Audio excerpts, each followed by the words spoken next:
হরে কৃষ্ণ, হরি বল।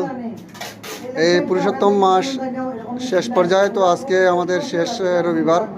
তো এই উপলক্ষে গৌরারতি হবে আমাদের সীমাদেশ বাঙালি সীমাদেশ অ্যাসোসিয়েশন নামট্ট যেখানে। তো দেখেন ইসকনের যা ভক্তরা আছে, ভক্তরা কি করে দেখেন, ওই সর্বক্ষণ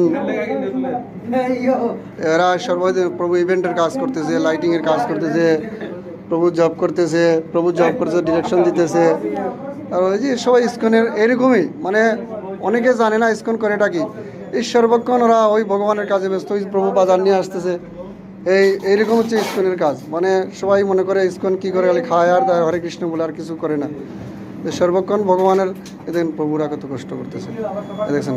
এগুলো হচ্ছে মানে ভগবানের ভক্তের সেবার জন্য প্রভুরা সম্পূর্ণই সময়টাকে ত্যাগ করে। এই ইসকন এরকম মানে এই পর্যায়ে আসছে একমাত্র ত্যাগের বিনিময়ে। দেখেন সবাই কি করে। এটা হচ্ছে ইসকনের চালচিত্র। আমাকেও দেখে পেলেন। হরি বল, হরে কৃষ্ণ। দেখা যাচ্ছে হরে কৃষ্ণ।